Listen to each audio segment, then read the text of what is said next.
This is the Friday Bitcoin Cash site live stream. With me today are Jonald Fukeball and Mark Lunderberg. Welcome, guys. We're talking about Cash Fusion. So, Jonald, how are you doing today?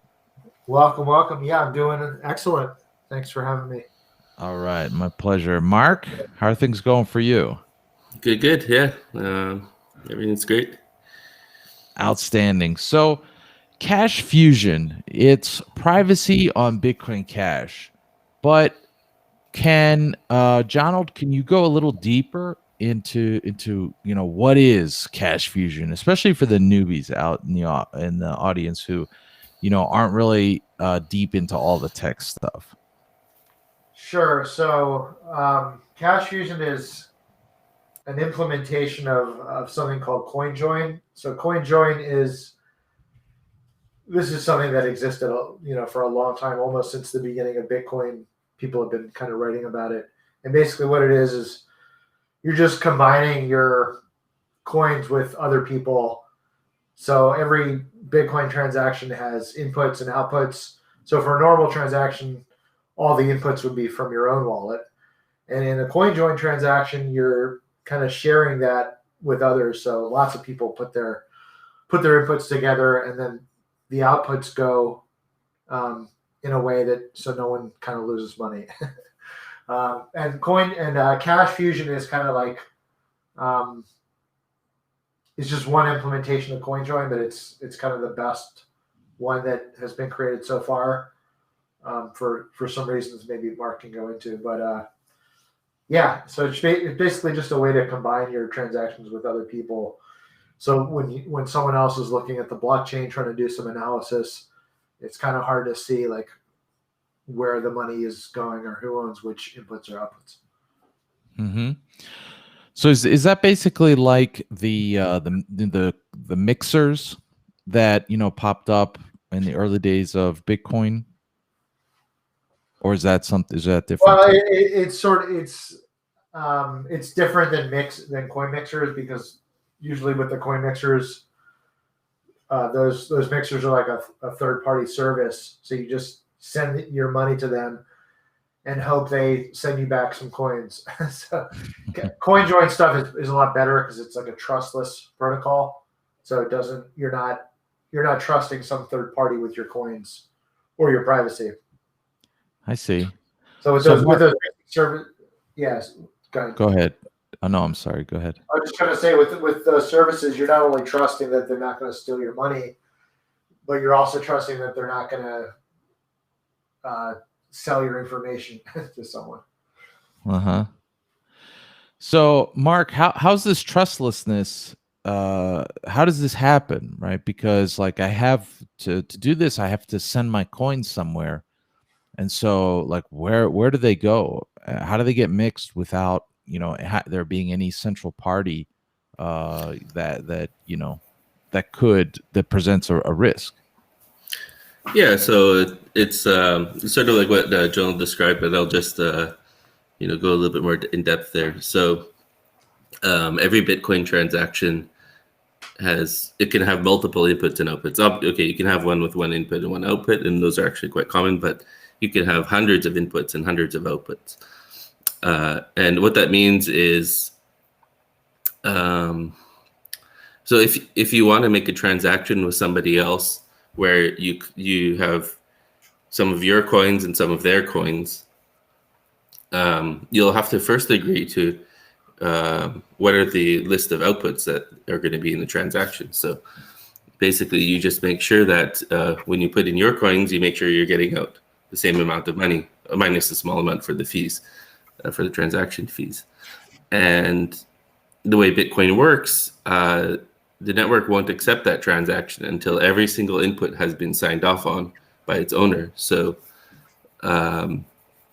basically what you need is some sort of protocol where you can arrange that in step one, everybody talks to each other and they figure out what kind of transaction they want to make. And in step two, they all prepare signatures for each of the inputs that they own, and they send them to each other. And then finally, you have this completed transaction you can send to the network. And you're only going to get to that final step once everybody is like verified that, you know, the transaction that they're signing off on is actually correct, and it's going to give them back the same amount of money minus fees. And yeah, that's how it's trustless, because everybody checks for themselves. And yeah. Well, that's really interesting. So it's kind of The like, question is, how do you introduce privacy there? It's because you can think of lots of naive ways to do this, where you just literally tell everybody, okay, I'm going to put in these inputs and I want these outputs set back. And that's great for keeping information off the blockchain, but then everybody knows everything about everyone else inside that transaction. So getting the privacy, that's the hard part, actually. Yeah.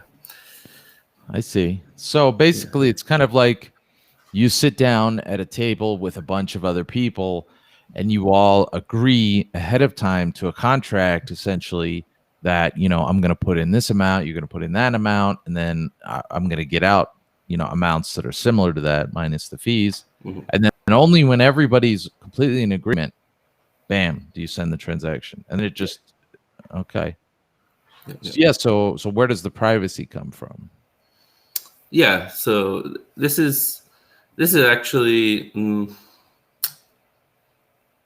there's kind of two privacy improvements that Cash Fusion has made. So it's a little bit hard to describe without describing, like, it's a little bit hard to describe what's like the privacy innovation in Cash Fusion without talking about what people were doing before with Cash Shuffle and that sort of thing. But yeah, what's the simplest way to describe this? So first of all, I think the most important privacy you care about is on the blockchain. So forgetting about the thing I just said about telling each other information, if you could at least have privacy on the blockchain, where the history that gets recorded forever on the blockchain is not revealing which coins belong to which person, that would be great. And so there's a major problem there, which is when people look at the transaction, if they see, like, you know, 2 coins came in with these amounts and they perfectly add up to this output or this set of outputs, and then these 2 other coins came in with these amounts and they perfectly add up to this other distinct set of outputs, and that, like, explains the full transaction. If somebody can decompose it like that, then you've basically just removed the whole privacy of that transaction. So that's not very good. And a lot of the early CoinJoin implementations, I don't know if they were called CoinJoin or some other name for them. But anyways, they would basically do this sort of naive combining of transactions, and it was actually easy to decompose them. And there were papers written on that. So the first thing people tried to do to deal with that was the Cash Shuffle. I think the proper original CoinJoin that actually got developed, Coin Shuffle, all sorts of things. Basically, what they do is they try to make equal output amounts for everybody. So at least on the output list, you can't tell any outputs apart because they're indistinguishable. They just have different addresses, but the amounts are the same. So you can't do this decomposing trick. That sounds great in principle, but in practice, nobody comes in with exactly perfect input amounts that add up to these equal output amounts for everybody. So what you get in practice is everybody gets one, like, equivalent output amount, and then everybody gets one change amount. That's like the leftover bits. That's not privatized because it still has that adding up problem. So yeah, that was one of the first solutions, and it's being deployed in the wild. It works great, actually. The problem is, yes, with this leftover change bit, there's a lot of issues with how you deal with that, because you don't want to throw away that money. It can potentially be like much more than the private amount you got on the output in the first place. So with Cash Fusion, I'll just summarize. Basically, the idea is to make a giant transaction with any output amounts as possible, but you just make it so large that it's impossible to decompose for statistical reasons. Yeah. So, I see. yeah. Kind of like a denial of service kind of thing. I mean, like you make it so Yeah. many transactions that you kind of exhaust the ability of somebody like Chainalysis to properly analyze it. Is that it? Yeah. So there's two parts to it. One is that you can actually make the transaction so large and messy that there isn't even a unique solution. There's not a unique way to decompose. There's actually many valid ways to decompose, and only one of them is correct, of course. But they'll never figure it out, just based on that. And the other part of it is that even finding one solution, it takes a lot of work, and finding the full set of valid solutions would be just a huge amount of work. And then there's many of these transactions going on chain. So yeah. Cool. So that's the technical part, right? So Donald, maybe what are the implications of Cash Fusion, for the regular people out in the world? What does it mean to them? What benefits do they get from it? Yeah, I mean, everyone wants privacy, or most people. The thing with just normal Bitcoin transactions is they're just like very not private. They're it's just like anyone that you've transacted with could use that information to look at the blockchain and possibly figure out some of your other transactions. So, yeah, it's like, if I go to the doctor or whatever, I don't need the next person that I pay to know that I've been to a doctor or something. So just kind of basic everyday privacy. We have that today in the traditional fiat world. But it's sort of done. It's like you're trusting like the credit card company or whoever, or the bank, not to share your information. And so that usually works in everyday life for the most part. But on the blockchain, because everything is on a public ledger, there needs to be some way to get that same level of just like normal everyday privacy. So these tools can help with that and help crypto and Bitcoin Cash to just be more used as money without issues.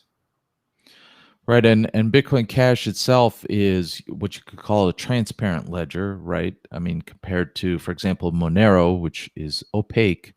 And the benefit there is, what would you say is the benefit there of not being like not being an opaque ledger like Monero? Well, it's less risky from like a technical point of view. It's just basic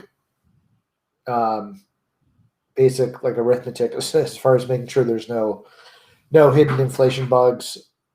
So a lot of people with Monero would say, "Oh, it's not super esoteric like the math," but it's still like a lot less people can understand if there's a bug in Monero than versus like Bitcoin or Bitcoin Cash. And also, it's Monero has been like delisted from certain exchanges in certain places because it's perceived as maybe too opaque. So Cash Fusion is cool because it doesn't actually change the base protocol layer. So at least so far, it's Bitcoin Cash has not seen some of the issues that come out of the with exchanges not wanting to deal with them and stuff. Mm-hmm. Yeah, I think with Bitcoin Cash being a transparent ledger, we get all the benefits of that transparency. And people can see what the true total supply really is. And then by building this separately as a separate layer, if you will, or an app, we can still have really great privacy. It's like the best of both worlds. So right now, where can people use Cash Fusion today? So yeah, right now it's only in the Electron Cash wallet, but hopefully we'll have more wallets in the near future. Cool. Yeah, the hackathon, DevCon 3, I think it was called, August. I know Shamari Prince did an integration, I think, with Cash Fusion and the Bitcoin.com wallet or something. I haven't really heard anything more about that though. What do you guys think might be the next wallet to integrate Cash Fusion? Is there anything in the works? Well, I've been talking with Bitcoin.com. So I think they want to integrate it at some point, but they've got certain things in the pipeline, so I don't know their time frame. But hopefully, we'd like to see if we can get Fusion into the Android Electron Cash at some point this year, or in 2021. Cool. Yeah, only 19 days left in this year now. Or 20, I should say. So technologically, going back to the technological side, how do you see, Mark, Cash Fusion evolving over, say, the next year or two? Yeah, so what I would love to see is right now the protocol lets you do these Cash Fusions. So one thing I didn't mention, by the way, is just to mention this is part of the protocol is also it ensures that the different parties involved can't learn which pieces of the transaction belong to each other. So this is another very useful part of Cash Fusion is even though the transaction involves many people, you also don't leak privacy information off the chain when you're arranging these transactions.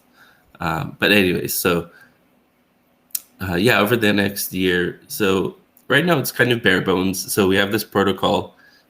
We do this private thing. Nobody learns stuff. It seems to be working great. It's been in the wild for a year now. And I think like tens of thousands of Cash Fusion transactions have been done now, I think. I forget the exact statistic, but quite a lot.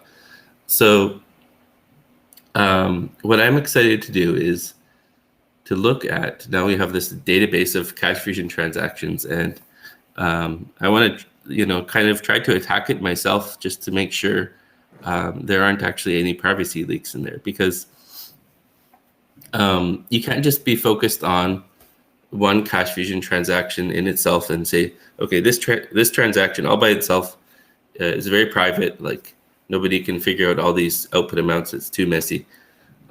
There's a lot more information on the blockchain about like when do you choose to spend a coin, and that's all recorded. What you do with your coins before and after these Cash Fusion transactions. So if you have all this extra information, maybe you can actually figure out one of these Cash Fusion transactions because certain parties that might have made mistakes that they've revealed all these coins belong to them. And if you take out enough people from a Cash Fusion transaction who have made mistakes, then the people who are left over, they might not have enough obfuscation from how messy the transaction is. It might not be big enough anymore. And then you can decompose it. So yeah, so I want to start looking into statistics of all the past Cash Fusion transactions. If we find any problems, obviously try to develop solutions for them, right? And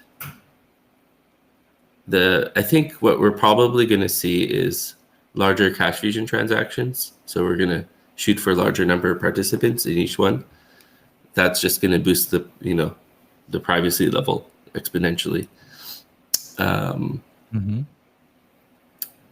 And also, to make that happen, I want to see that people can have Cash Fusion running in the background more regularly without necessarily burning too much on transaction fees. So that's a problem that happens right now. The wallet just goes like, okay, I'll just join like every Cash Fusion that like is available, and you come back at the end of the day and it's like, oh, I did 100 Cash Fusions. So okay, great, but like I don't think I want to keep running like that for the whole year, so some sort of throttling, yeah, this kind of thing. But at the same time, we want to keep that liquidity coming. So we have some ideas for all of this stuff. What else is there? Yeah, we're pretty happy with the protocol itself. There's a couple tweaks we want to make, but nothing major. Yeah. There's just some basic things in the wallet, like not fusing forever, and then like the other basic thing we're missing is the send tab doesn't really select only Fusion coins. So we want just basic Yeah, stuff. yeah, You can yeah. send it That's out. The wallet that's used to another do big thing. that, Yeah, but yeah, it'd be it's good if it handles that. yeah, making sure the wallet actually is a privacy wallet. It's not enough to just make Cash Fusion transactions, because then afterwards, it's the responsibility of the user to like, use those coins that were privatized in the proper manner to keep their privacy. And yeah, so we want it to just be a privacy wallet. Yeah, I was wondering about that. What if, say, somebody fuses a bunch of coins, and then so now those are essentially private, right? But then there's that change. There's that change address, and yeah, what So about couldn't so they? One of the big things about Fusion was that it got rid of that change address, because every coin is just any amount. So there's no change. So you just have like Oh, coins one, okay. 2, 3, 4, 5 that are all weird amounts, and they all add up to the same input amount that you put in. But none of them is a change or equal amounts or anything like that. It's just I see. any amounts. Yeah. So it might only be a risk. Like, let's say I get payments to X address, and then I mix everything. I mix all my stuff, and it's all private. But I keep getting payments. Maybe somebody's not reusing, or sorry, maybe somebody is reusing addresses. That could present a risk, right? Yeah, yeah. Yeah, Yeah, like, this is something we should probably do more work on, is making sure that like malicious dusting attacks, these happen in Bitcoin, Mhm. make sure that they don't cause too much of an issue. There are actually protections right now, but yeah, the basic idea of a dusting attack is like somebody goes and sends a bunch of small, very tiny amount of Bitcoin Cash to all your addresses, including the empty ones and old ones. And the idea there is, when you spend those coins, if you spend them all together, then they know like, okay, this really old address that was used for this purpose is actually related to this address much later on that was used for this other purpose. So part of a privacy wallet is properly dealing with that stuff. And it's not just the responsibility of the Cash Fusion to treat these things properly. It's the whole wallet has to be designed around privacy to be private. Yeah. Cash Fusion is just there to create some private coins for you, but its job ends once that is done. Yeah. yeah. I mean, you basically you said the example, George. Like, yeah, if someone like you had an address and people just keep sending money to it, so then you can think about the different ways to deal with that. Like the best thing would be if the wallet would just make sure that it fuses that coin, before you would spend it, right? And then you would be spending different inputs. But if you didn't have that set up, like you could combine that coin with some other coins, and if so let's say you did that a bunch of times, then every transaction would be linked back to that same address. That's kind of what Mark was talking about earlier, as far as not dealing with it well or leaving clues. And so sophisticated blockchain analysis would see that all those transactions were from the same person, and then it could weaken the privacy round. So yeah, like the improvements we want to do are just to try to make sure that things stay as private as possible. Like we don't, even though Cash Fusion itself can produce very private coins, it's not perfect, and it does depend on what what you do before and after. So like more, that's why I say keep fusing, do lots of multiple fusion rounds. It'll help your privacy and other people's too. And then, like Mark said, bigger rounds as well. So all this stuff is kind of a work in progress. We wanted to get Fusion out there, but we want to keep improving it too. I see. Yeah, something that I think a lot of new users don't understand is that when you have a wallet is actually composed or includes many addresses inside it, and then each address so you could have a wallet that has one Bitcoin Cash, but maybe inside it there are 20 addresses, that each have 0.05 Bitcoin Cash, right? And so Right. that kind of complexity people don't always notice. And then though each of those addresses is called an input at the moment of making a transaction. And so you might make a transaction for 0.93 and you might use like 19 of those addresses and collect them all together into one payment and then send that and then get a little bit of change back. And then so all of those 19 addresses when you do that are then associated, right? Right. And that has privacy implications, right? Right. So Cash Fusion is designed to have some flexibility, in other words, to allow multiple inputs. So people always ask, like, well, what's the best practice, or like what? So the answer is, yeah, you can consolidate. It won't completely ruin the privacy, but at the same time, it's best to use as few inputs as you can. So if you combine like 19 inputs, like you said, if those inputs have been through multiple rounds, you're probably safe in terms of it's still hard to know where that money came from originally. But at the same time, you might have wrecked at least one privacy round or one fusion round because you did consolidate. Mm-hmm. Hopefully that makes sense. Yeah, and so we have a question from Luis, and he wants to know, when will we have RPAs in Electron Cash? And maybe you guys could also tell us what are RPAs. I think maybe Jonal can. Jonal's actually been working on this, so he can talk a little bit about that. I suppose. So RPA stands for reusable payment address. It's basically like now we have these cash account aliases. So people, instead of sending to some long address, you can put in like George 757 or something. But the problem with those kind of aliases is they're not very private. It's just like one address that it just keeps getting reused. So the idea behind RPAs are to have some kind of a pay code that can be put into a wallet that actually uses a different address every time. And there's been lots of different variations of that idea over the years. There's something called BIP Stealth. There's stealth addresses. There's BIP 47. And so we kind of came up with this new way last year. And we're trying to implement that now. So it's coming along. It's a lot of moving parts to it because you've got to have the wallet like scanning the blockchain and all this stuff. But I think in a couple months we should have something out. Cool. That sounds very promising. For example, one of the things that we do with merchant adoption is we take an address from the merchant's wallet and we make like a printed QR code just for convenience, and we set it up in their shop.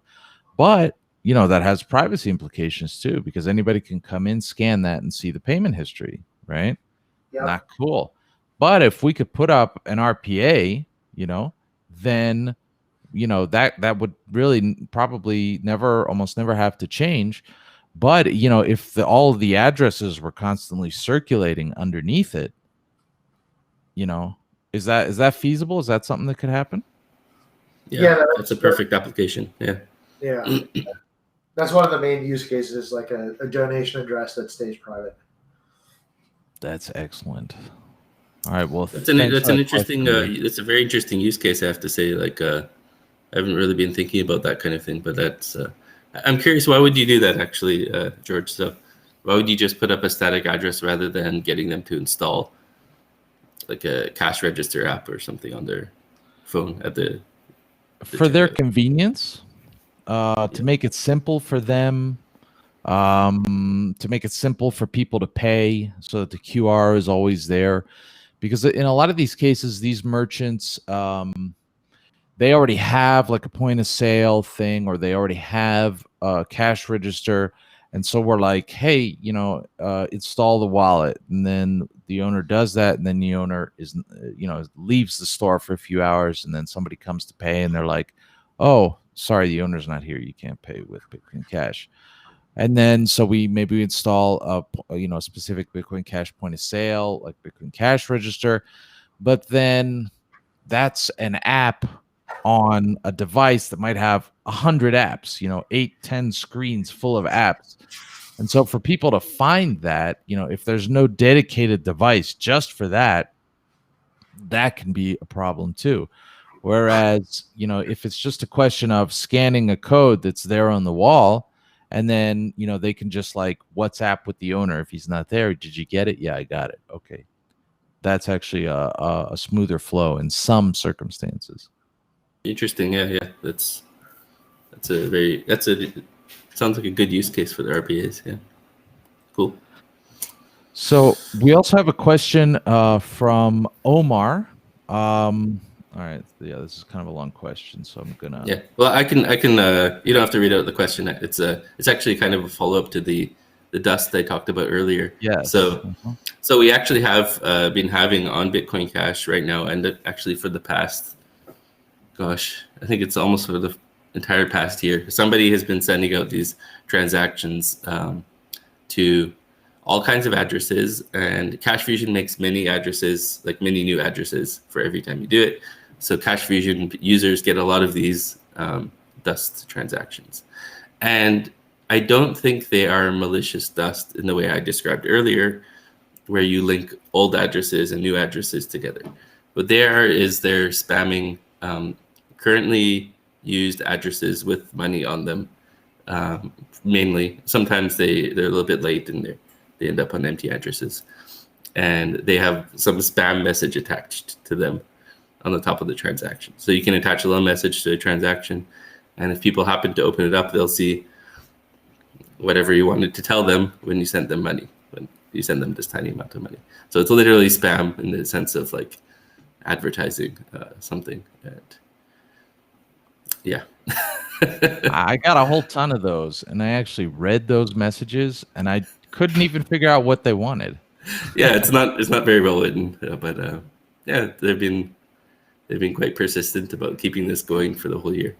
I don't know how much they spent on that, but yeah. So I think we've reached a 30-minute mark.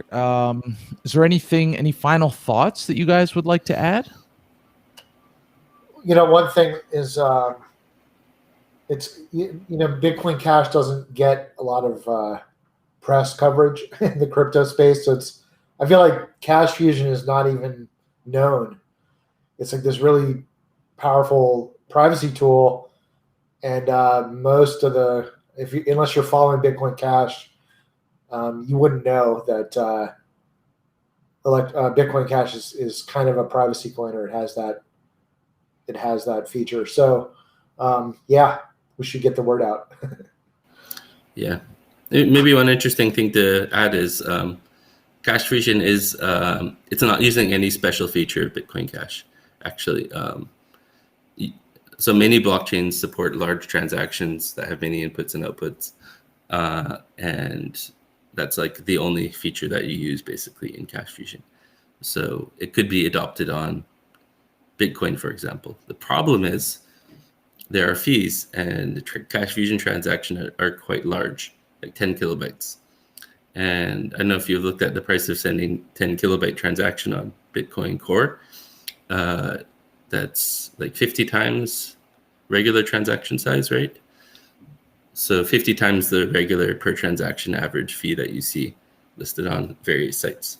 Wow. Sometimes that is a lot of money. Sometimes that's not so bad. But one of the interesting things with doing privacy on a transparent ledger like Bitcoin, Bitcoin Cash, etc., is that fees are very problematic. This seems to be universally the case. It's not just for Cash Fusion. Cash Fusion uses, perhaps, maybe somebody will argue that Cash Fusion uses more block space than it needs to for the purpose that it achieves. But regardless of the privacy solution you have on a transparent ledger, it's going to use some block space, and you're going to have to keep active to some extent, and it will. Fees will be a problem always. Yeah. So there was a proposal floating around about fractional satoshis in order to keep fees, permanently or increasingly lower. What? That's not quite related. So like right now, you pay say like 200 satoshis for an average transaction. And so that could go down to 1 satoshi in principle if you decrease the fee rate. So if you want to go below that, of course, you need more like fractional satoshis and that sort of thing. But I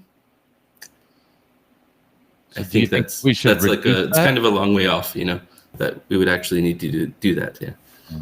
So it's 200, but the dust limit is like 547, right? Are those two things related?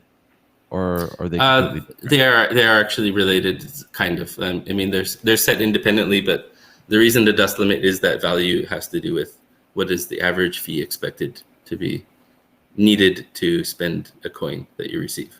So if the fee rates were to drop by a factor of 100, then it would make sense to drop the dust limit, because that's what it was invented based on. It's pretty complicated how they came up with that exact number. 546 actually. Oh, okay. It depends on the type of output also. Anyway, it's complicated. So should those numbers go down, do you think? Because that's a manual setting, right? Essentially. Yeah. So this setting is a number that the devs of the full nodes have come up with. It's just a round number, 1 satoshi per byte. It's very arbitrary, but it turns out some people have looked into the costs of miners including transactions, because there's a risk every time you include a transaction. It adds additional delay for the network to receive your block if you find a block.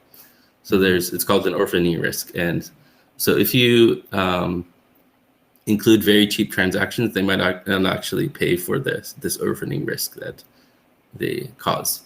It's a very small risk, but it's also a very small reward. With 1 satoshi per byte, it's not very much money at all. So if we were to drop that limit, what you might find is miners complaining and saying, well, we're not going to mine those low fee transactions anyways. Some might be kind and they'll just do it anyways, but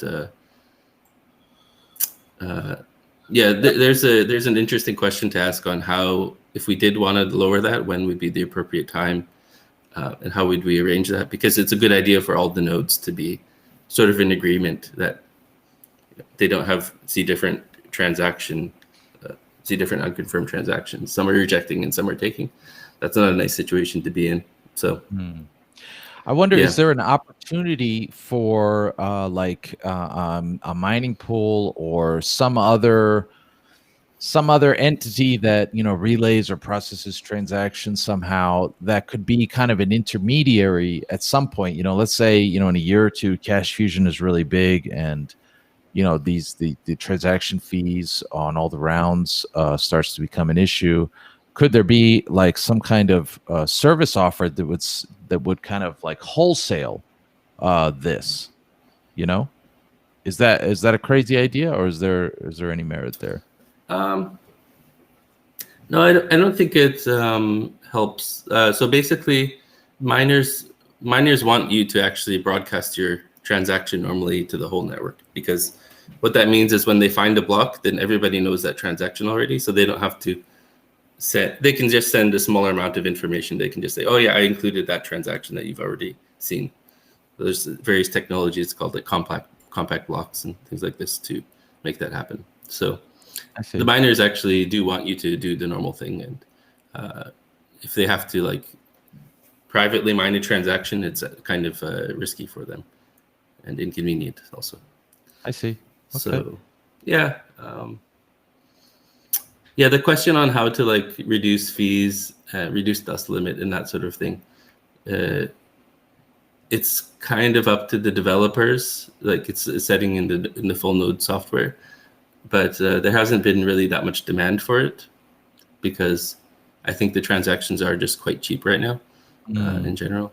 Cash Fusion, you start to notice a bit because it does add up. The transactions are big, but yeah.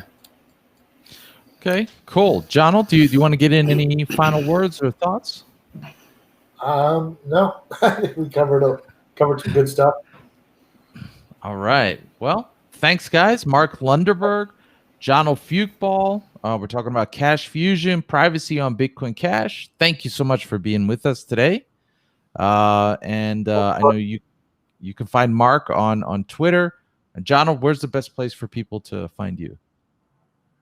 Yeah, not on Twitter, but Reddit, or anyone's welcome to join the Telegram group for Electron Cash. Cool. So Excellent. You can find that on electroncash.org. Okay, I'll try to get that information into the show notes here. And thanks again, guys. Let's keep building Bitcoin Cash. All right. Thank you.